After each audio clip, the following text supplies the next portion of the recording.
बिहार चुनाव के नतीजे आने के बाद बिहार की सियासत में उथल-पुथल तो मची हुई थी, लेकिन असली उथल-पुथल तब मची जब रोहिणी आचार्य ने ये ऐलान किया कि वो राजनीति से संन्यास तो ले ही रही हैं, साथ ही साथ वो अपने परिवार से नाता तोड़ रही हैं। उनके इस ऐलान के बाद पूरे बिहार की ही नहीं, पूरे देश की राजनीति की सियासी हवा पलट गई। रोहिणी आचार्य ने एक भावुक पोस्ट किया है, क्या कुछ कहा है उस भावुक पोस्ट में से जानने के लिए हमारे साथ न्यूज़ रूम में अंजलि है। अंजलि से जानेंगे कि उन्होंने क्या कुछ कहा है। अंजलि, जो रोहिणी आचार्य ने नया पोस्ट किया है, उस पर क्या कुछ कहा है?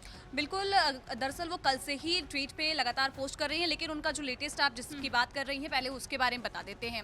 रोहिणी आचार्य ने एक बड़ा ही भावुक पोस्ट लिखा है। उन्होंने लिखा है कि कल मुझे गालियों के साथ बोला गया कि मैं गंदी हूँ और मैंने अपने पिता को अपनी गंदी किडनी लगवा दी।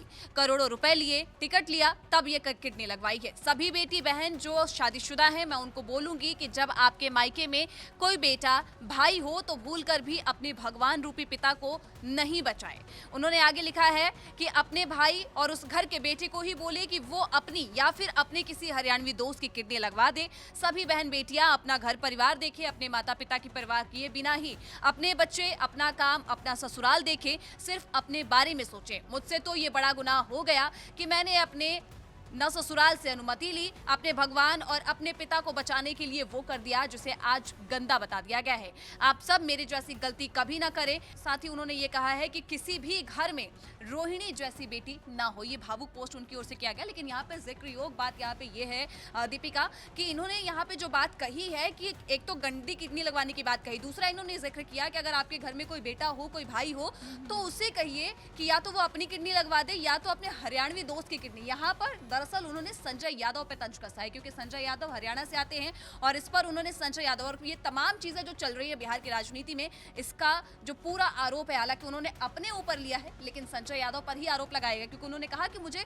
संजय और रमीज ने कहा था ये सब चीजें करने के लिए। बिल्कुल, संजय और रमीज की चर्चा भी तब से ही हो रही है जब से रोहिणी यादव ने राजनीति और अपने परिवार को छोड़ने की बात करी। इसी बीच जो है सम्राट चौधरी का भी ये एक बयान याद आता है अंजलि। सम्राट चौधरी ने भी पहले कहा, ये एक बात पहले कह चुके हैं कि लालू यादव जो है किडनी के बदले उन्होंने टिकट दिया था। क्या कुछ कहा था उन्होंने? दरअसल ये जो आरोप है पिछले साल की बात है, जब सम्राट चौधरी जो कि बिहार के डिप्टी सीएम हैं, उनकी ओर से ये बयान दिया गया था। और ये दरअसल उनसे जब एक पत्रकार ने सवाल पूछा था कि मतलब क्योंकि लालू टिकट खरीदने और बेचने की बातें चल रही थी, तब सम्राट चौधरी ने कहा था कि टिकट बेचने में तो लालू यादव ने अपनी बेटी तक को नहीं छोड़ा। उन्होंने कहा कि लालू प्रसाद उसी का नाम है जो टिकट बेचने में अपनी बेटी तक को नहीं छोड़ता है। लालू प्रसाद यादव ने कुछ महीने पहले किडनी ट्रांसप्लांट करवाई है और उनकी दरअसल उन्होंने ये साफ साफ कह दिया था कि जो किडनी ट्रांसप्लांट हुई, यानी कि जो रोहिणी यादव ने उनको किडनी दी, उसके बदले में उन्होंने अपनी बेटी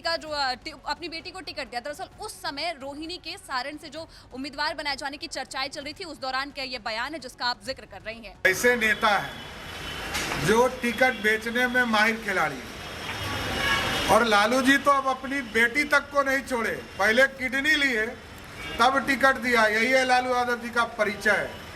जो व्यक्ति अपने बेटी तक को नहीं छोड़ता हो, उसी का नाम है लालू प्रसाद।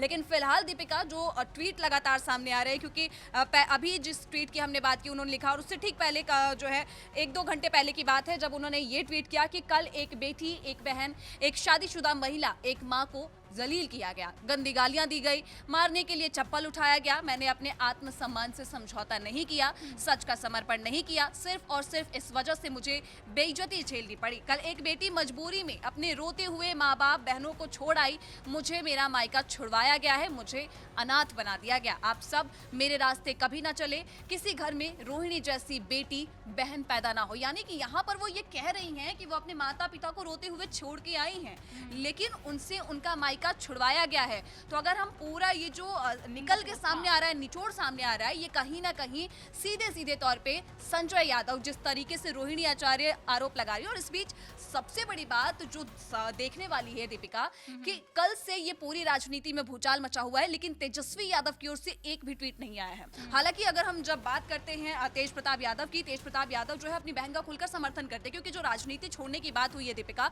वो कल उन्होंने भले ही लिखा हुआ कि है कि कल उन्होंने राजनीति छोड़ी। लेकिन आपको याद होगा कि राजनीति छोड़ने की बात वो पहले ही कर चुकी थी। राजनीति उन्होंने पहले ही, चुनाव से पहले ही छोड़ दिया था और तब उन्होंने ये राजनीति छोड़ी थी जब इस बीच एक तस्वीर वायरल हुई थी जब बिहार में चुनाव यात्रा निकाली गई थी तेजस्वी यादव की ओर से। तो वहां पर संजय सिंह की जो तस्वीर वायरल हो रही थी कि वो फ्रंट सीट पर बैठे हुए थे और उस दौरान उन्होंने रोहिणी आचार्य को वो चीज़ अच्छी नहीं लगी तो उन्होंने अपने सोशल मीडिया ट्वीट पे जो है वो करा था, पोस्ट किया था उस फोटो को और उन्होंने लिखा था कि शीर्ष नेता की सीट होती है लेकिन वहाँ संजय यादव बैठे हैं। खैर अब वो अपने आप को शीर्ष से बढ़कर समझते हैं तो वो अलग बात है। उसी के बाद से फिर 2-4 चीज़ें और हुई थी, तब उन्होंने कह दिया था कि भैया मैं राजनीति से अपना नाता तोड़ रही हूँ और उन्होंने सभी को अनफॉलो भी कर दिया था अपने ट्वीट से। तो राजनीति उन्होंने उसी टाइम पे छोड़ दी थी, लेकिन कल जो उन्होंने किया उसके बाद उन्होंने अपने परिवार से नाता तोड़ दिया और ये बहुत बड़ी खबर है कि एक और जहां आरजेडी को, महागठबंधन को हार मिली, इतनी प्रचंड हार मिली है, शर्मनाक हार मिली, उसके बाद से ये इस तरीके से घर में, क्योंकि कलेश तो पहले से ही चल रहा था लेकिन कल के बाद से अब ये भूचाल मचा हुआ है। हालांकि तेज प्रताप यादव लगातार उनका समर्थन करते आए हैं। पिछली बार भी जब उन्होंने राजनीति को अलविदा कहा था तब भी तेज प्रताप ने अपनी बहन का खुलकर समर्थन किया था। तेज प्रताप भी संजय यादव को लगातार जयचंद कहते हुए हमने देखा है कि वो लगातार उनको जयचंद कहते हैं और जो उनको बाहर घर से किया गया या जो भी चीजें उनके घर में चली उसका ब्लेम भी उन्होंने संजय यादव को ही दिया, तेज प्रताप यादव ने। ये बेहद चौंकाने वाली बात है कि लालू परिवार से अभी तक कोई प्रतिक्रिया सामने नहीं आई और तेजस्वी और जो है रोहिणी आचार्य बैक टू बैक वो एक पे एक खुलासे की जा रही है, एक पे एक एक्स पर पोस्ट की जा रही हैं और लालू परिवार इस पर कोई प्रतिक्रिया नहीं दे रहा, चुप्पी साधे बैठा हुआ है। और जो उन्होंने पोस्ट किया अंजलि वो काफ़ी भावुक है, लोगों को चौंकाने वाला है। एक तरफ तो जो है महागठबंधन हारा हुआ था, उसका दुख वो झेल रहा था, उसी बीच रोहिणी आचार्य का ऐलान आरजेडी को काफ़ी झकझोर देने वाला है। राजनीति में भी जो है काफ़ी हलचल पैदा हो गई। फिलहाल रोहिणी आचार्य के इस ट्वीट पर आपकी क्या राय है, हमें कमेंट बॉक्स में जाओ।